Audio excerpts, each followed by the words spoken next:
Louvado seja o nome do Senhor Jesus. Você achou o texto, amém? 2 Reis 4, de 1 a 7.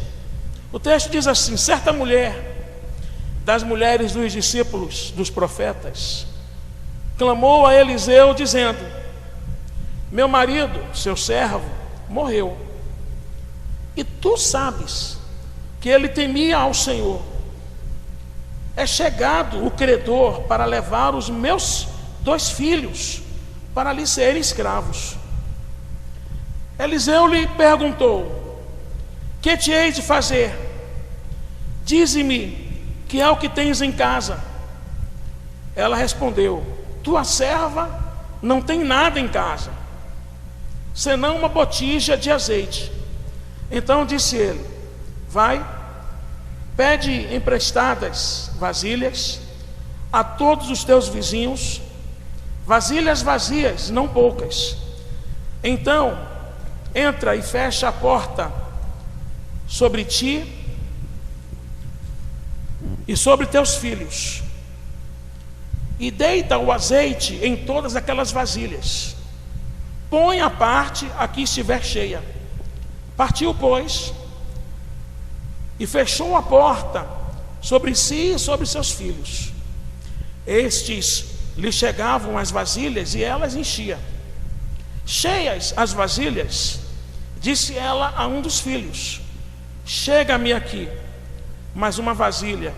Mas ele respondeu: não há mais vasilha nenhuma. E o azeite parou. Então foi ela e fez saber ao homem de Deus, e ele disse: vai, vende o azeite e paga a tua dívida, e tu e teus filhos vivei do resto. Que Deus aplique, pois, essa palavra aos nossos corações. Queridos irmãos, esse texto aqui, ele nos traz alguns ensinamentos sobre os quais eu gostaria de refletir nessa noite, e peço a Deus que me use para falar ao seu coração. Porque esse texto mostra uma mulher que está tendo um problema na sua família. E é interessante que essa mulher, conforme ela mesma se apresenta a Eliseu, ela é viúva de um homem que era discípulo dos profetas e do profeta Eliseu, e que ele fazia parte da escola de profetas. E eu acredito que era um homem que estava se preparando para ser um arauto de Deus, para ser boca de Deus. Eu entendo e eu acredito que esse texto fala de escola de profetas como que se fosse o seminário daquela época. Alguém que estava dedicando a sua vida para o aprendizado da palavra e para transmitir a palavra de Deus para o povo de Israel. E esse texto diz que esse homem morreu, e que logo após esse homem ter morrido, os credores, ou o credor, alguém a quem ele devia, foi a cobrar a dívida. E como a mulher não tinha como pagar, havia naquela época uma lei que deixava bem claro em Deuteronômio que as pessoas poderiam serem vendidas, venderem-se a si mesmo, ou venderem os seus filhos para pagar as dívidas, e serviria como escravo daquela pessoa. E eu paro para refletir que ali havia um problema financeiro. E eu não sei se foi um problema financeiro por uma questão de uma má administração daquele homem que morreu, ou se foi um problema financeiro por uma questão de falta de recursos, e com a morte dele, aquele recurso que entrava na sua família deixou de acontecer e cessou. E de repente ela se vê atolada em dívidas, em débitos. E o que é que ela faz? E aí eu quero refletir sobre alguns princípios que ela utiliza, que são princípios simples, mas também são princípios que são muito na nossa vida. A primeira coisa que ela vai é que ela comunica a sua necessidade, a sua dificuldade a quem pode de fato ajudá-la. E eu acho interessante isso, que às vezes as pessoas querem que as outras simplesmente adivinhem o que elas estão enfrentando, quando na verdade existe o princípio da comunicação. de você externar a sua realidade, externar a sua situação, mas não externar a qualquer pessoa que de repente vai fazer da sua vida um jornal diário, mas externar a sua situação a quem pode te ouvir e quem pode te dar uma direção de Deus. Porque existem muitas vozes no mundo. O mundo está cheio de vozes. Existe a voz das dificuldades, existe a voz do adversário, existe a voz do eu, existe a voz do homem, mas também existe a voz de Deus.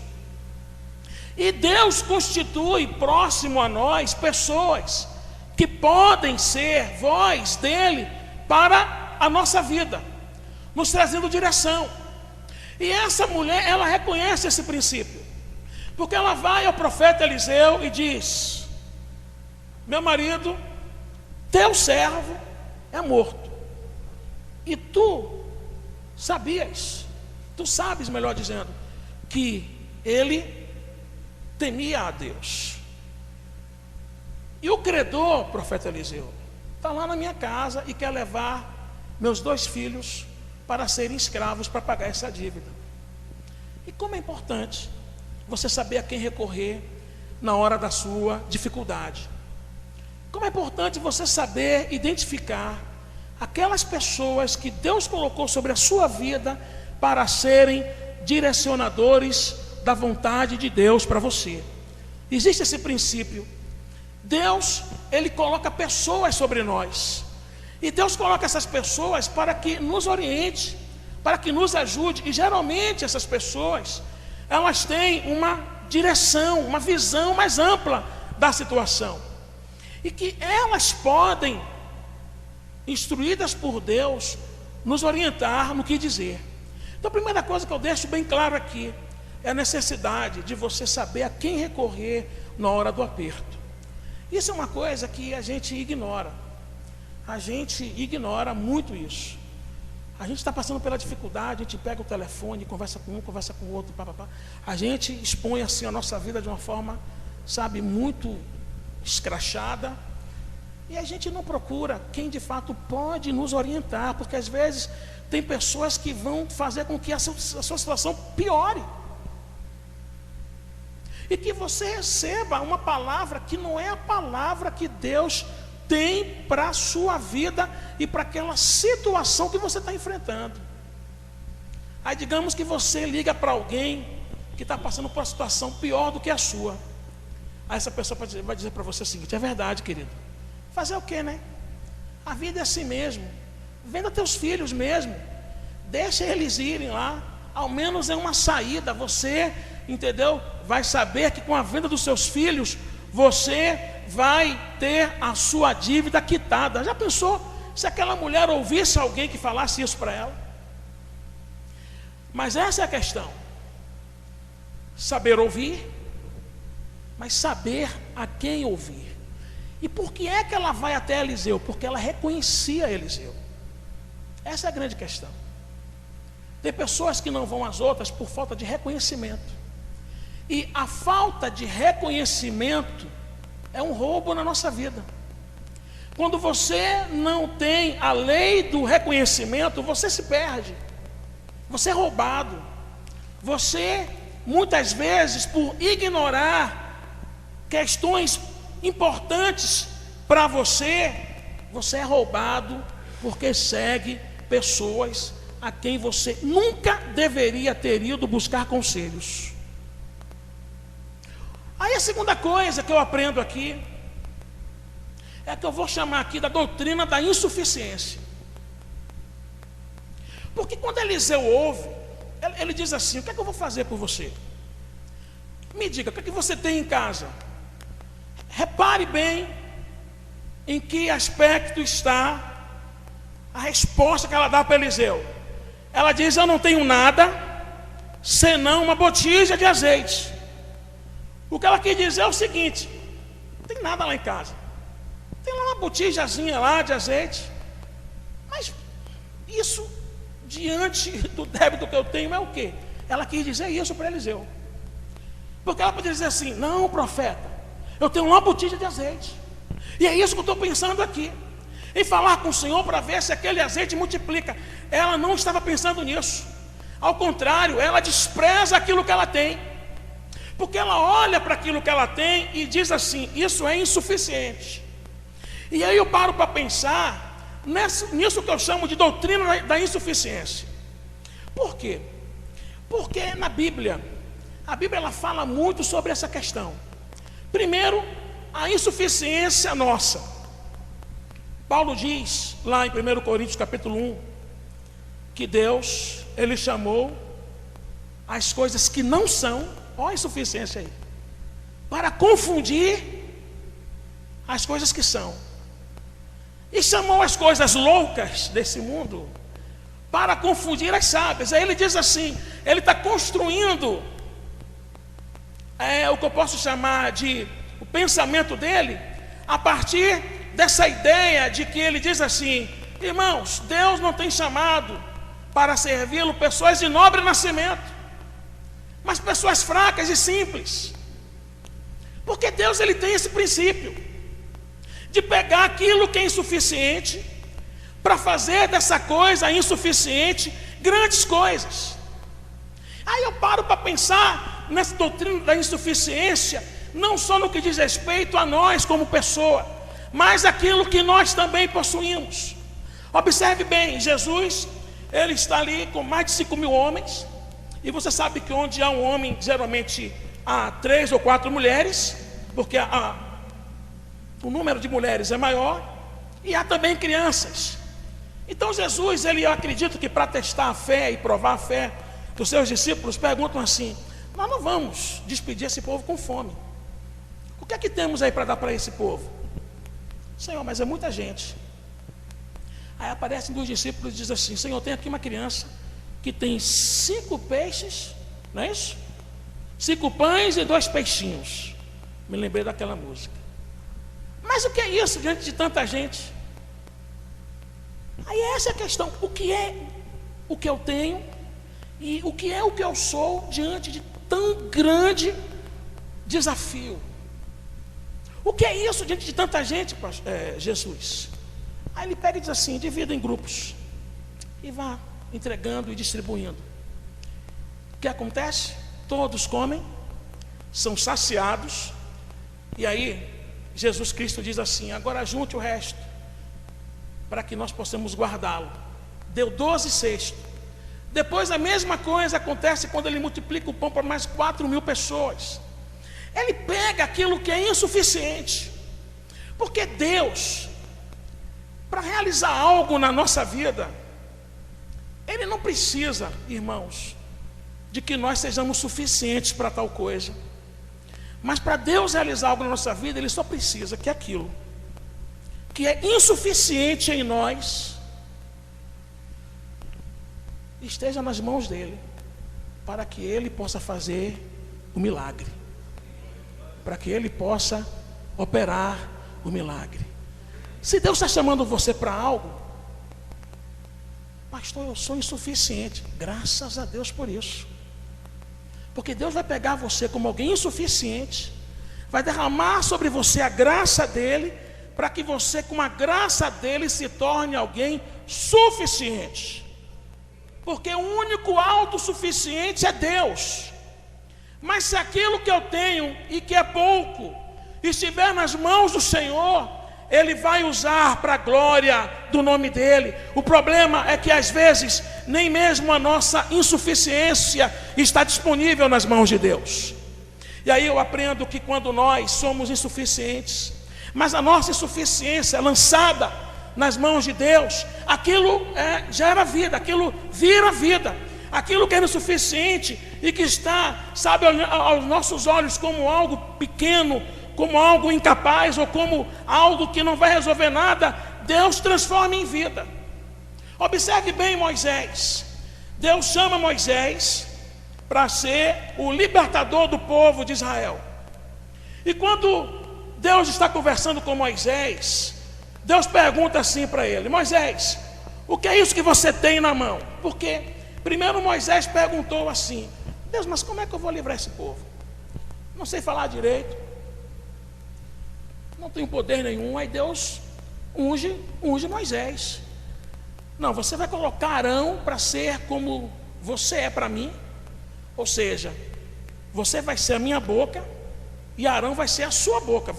Você vai falar para Arão e Arão vai transmitir as suas palavras, como que se você fosse Deus e ele fosse você para mim. Moisés, o que é isso que você tem na sua mão? Eu tenho uma vara. O que é uma vara, irmãos? A não ser um pedaço de pau que está morto, porque já está tirado ali daquela árvore, entendeu? E que serve para guiar, que serve para orientar, no caso, ovelhas, ou ajudar o pastor no seu pastoreio. Mas ela em si é um pedaço de madeira morto, insuficiente para realizar qualquer coisa. Aí Moisés, Deus pega e diz assim: Moisés, lança essa vara aí no chão. Aí quando ele lança, aí tem um princípio. Quando você entrega, quando você lança nas mãos de Deus, aquilo que na sua mão era morte, nas mãos de Deus se transforma em vida. O que acontece com a vara de Moisés? Ela vira o quê? Uma cobra. E diz a Bíblia que Moisés fugia dela. Aí Deus pega de novo pela cauda. Quando Moisés pega, o que acontece? Se transforma numa vara.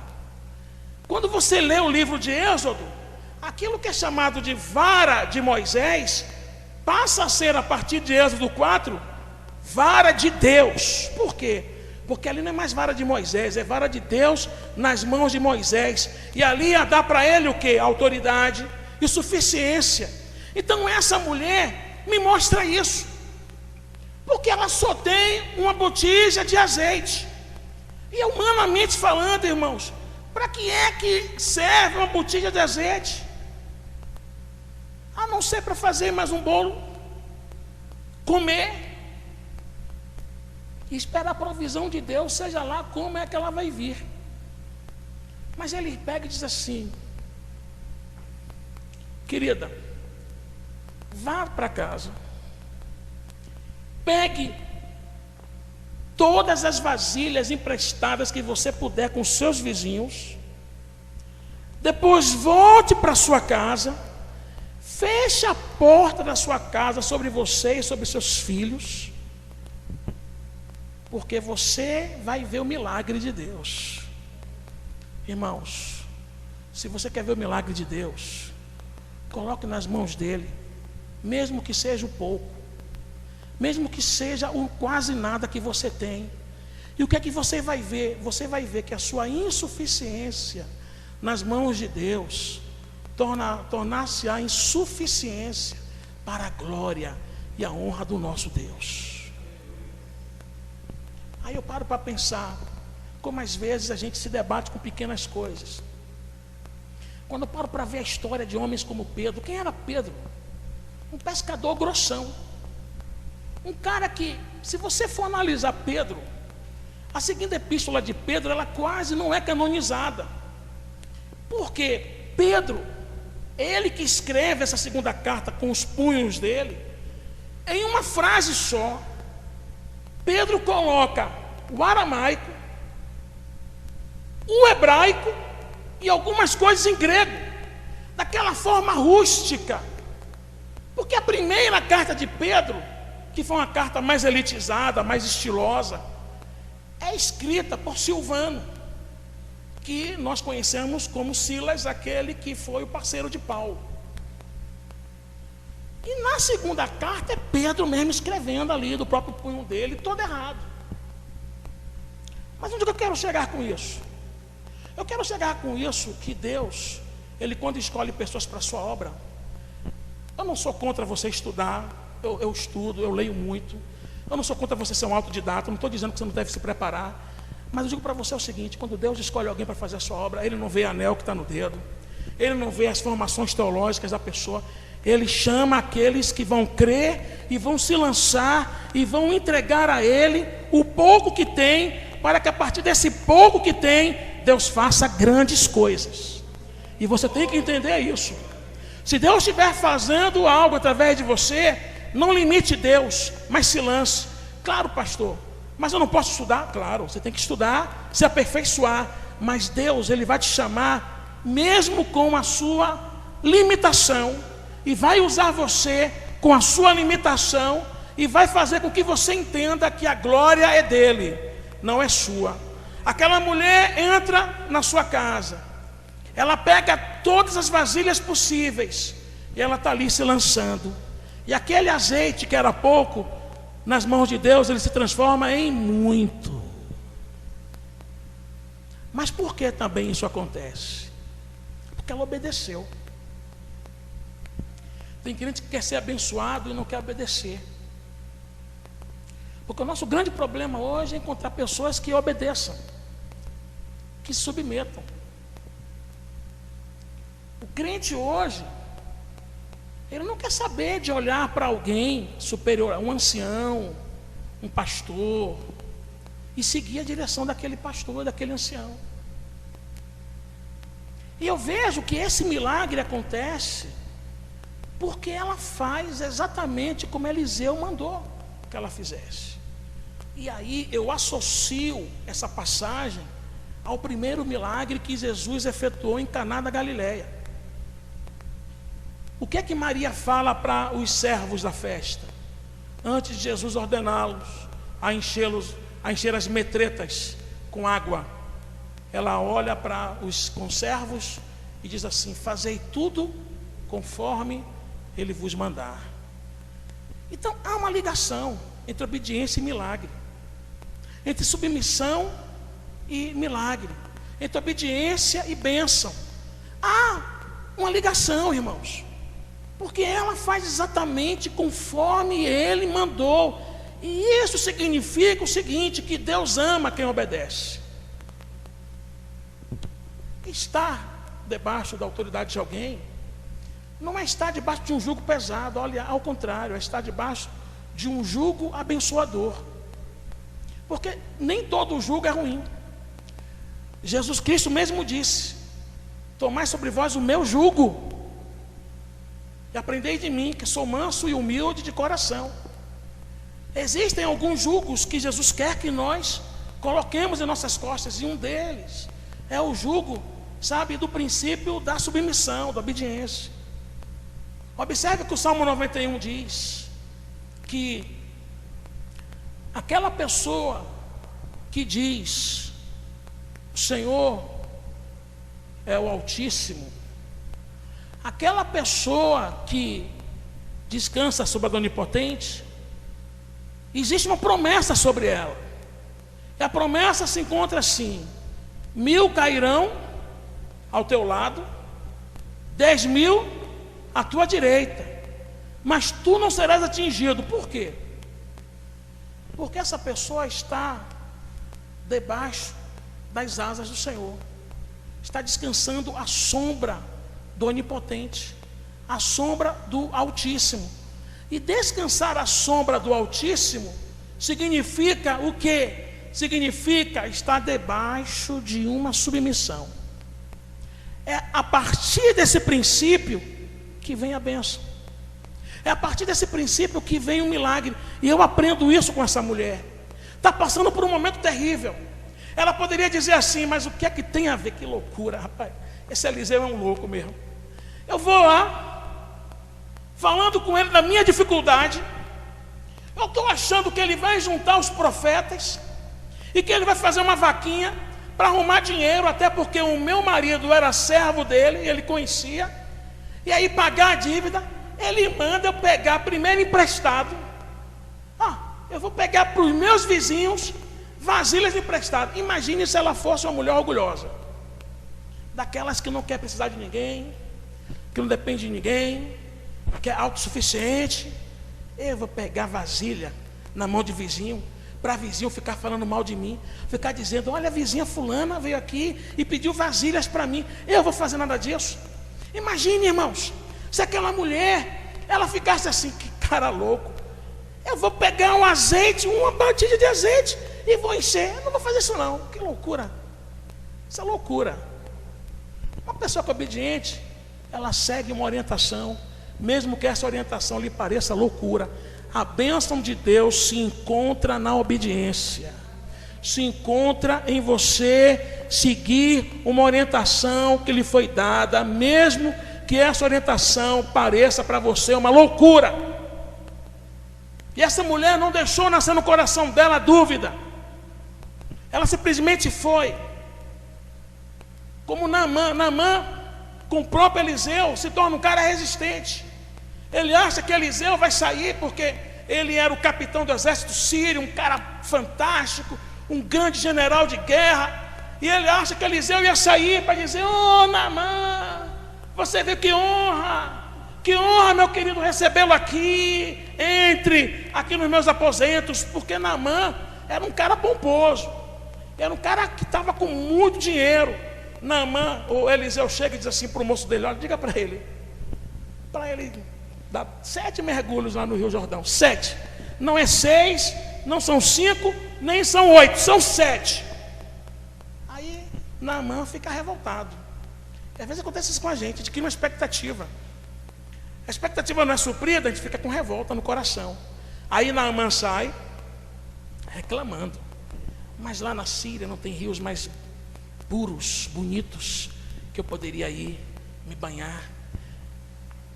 Manda-me banhar logo nesse rio poluído, no Rio Jordão."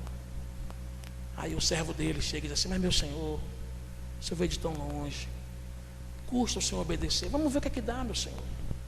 Aí ele, persuadido pelo servo dele, ele dá. Primeiro mergulho, não acontece nada.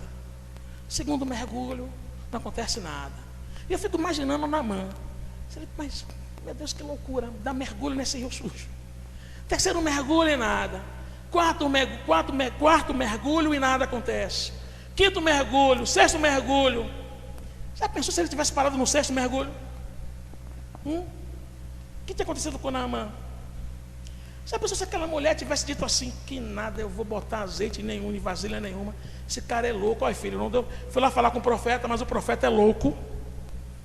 Então é o seguinte: o jeito é vocês irem mesmo, que quando eu juntar dinheiro, eu vou e compro vocês de volta para mim.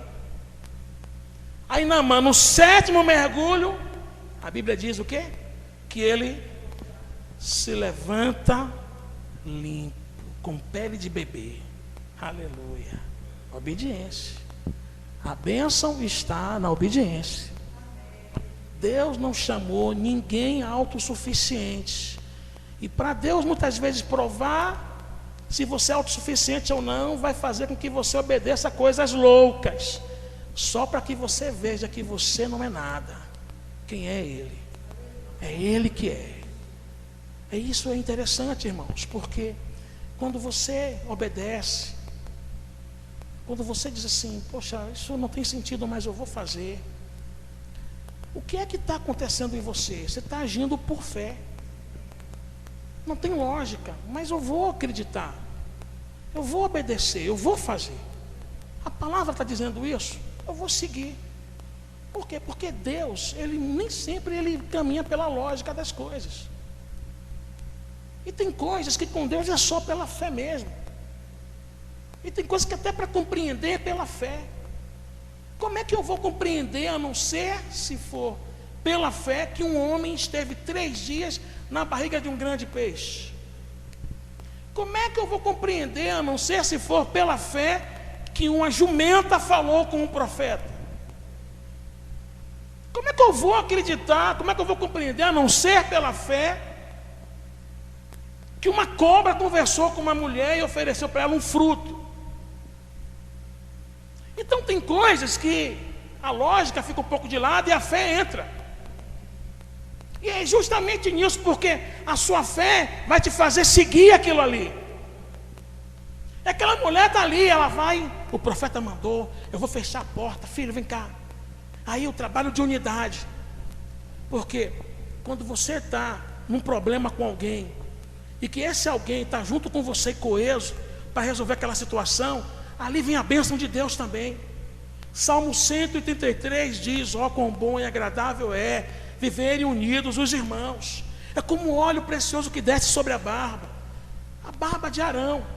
É como o monte Hermon, né? Os orvalhos do monte Hermon." Aí ele diz assim: "Ali ordena a bênção, Senhor." Ali onde? Na barba de Arão? No Monte Hermon? Não, na unidade. Ali é onde existe a unidade.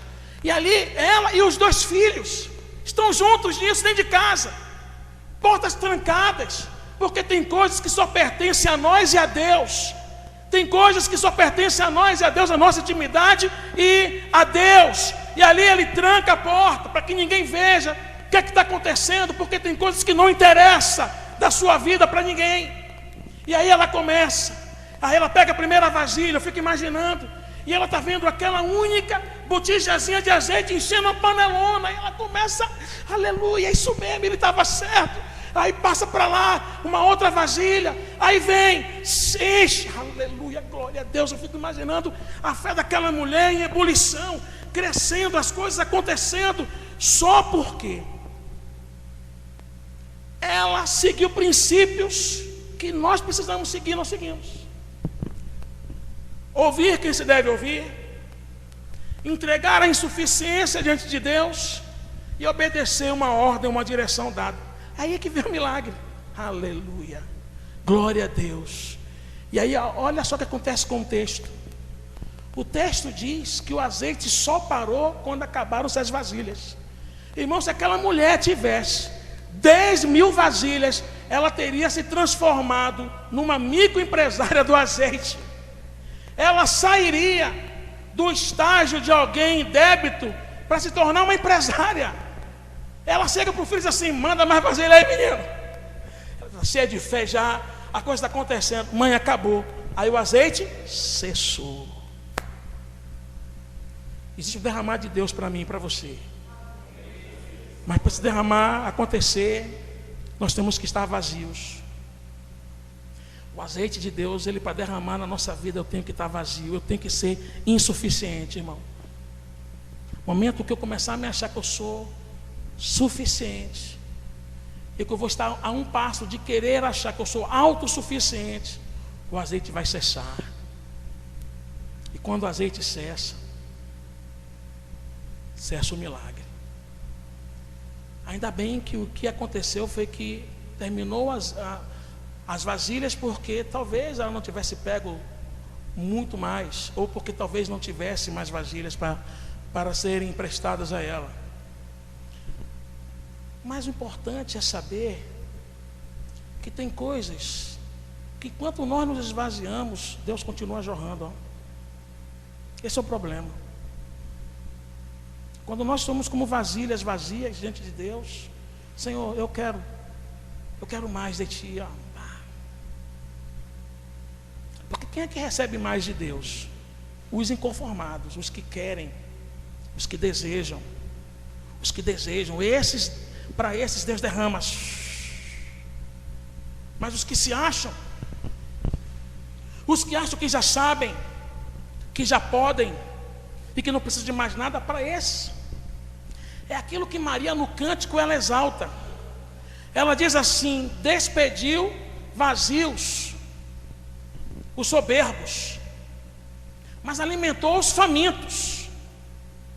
Porque Deus alimenta os famintos, os insuficientes.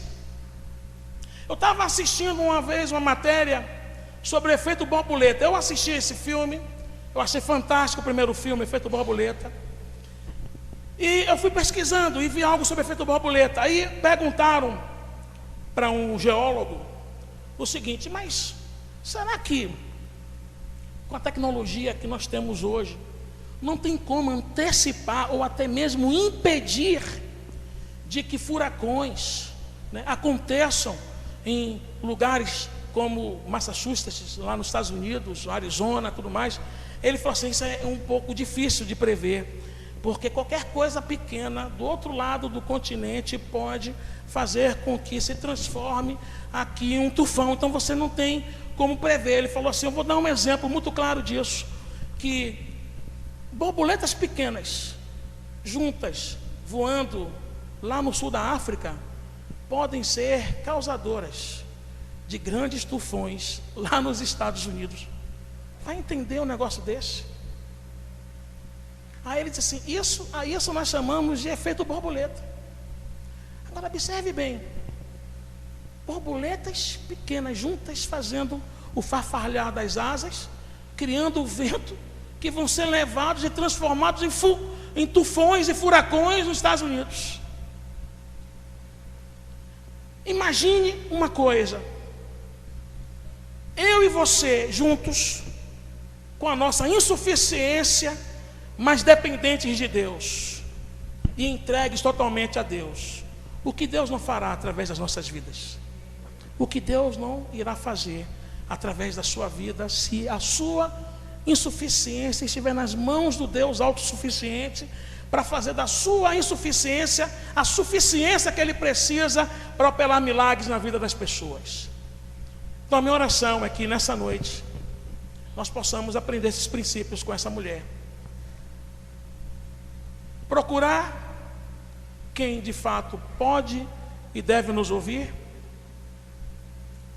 obedecer a orientação dada e entregar a nossa insuficiência nas mãos de Deus. Porque aquilo que é insuficiente nosso, nas mãos de Deus, aleluia, Ele multiplica e faz algo maravilhoso e grandioso. Você deseja isso, querido? E aí eu digo para você o seguinte: você pode estar passando por lutas. Deus, Ele vai usar a tua insuficiência, aquilo que você tem em sua casa, para abençoar você, para operar na sua vida. E é isso que eu aprendo também com essa mulher. Começa o texto, ela com uma dificuldade, e termina o texto, ela tendo suficiência para pagar seus débitos e para viver bem com os seus filhos. E a minha oração é que você possa entender esse princípio, para que o milagre de Deus venha sobre a sua vida, para que você seja uma pessoa abençoada, para que você possa ver a sua história mudada, em nome de Jesus de Nazaré. Amém? Vamos ficar em pé, vamos orar ao Senhor nosso Deus.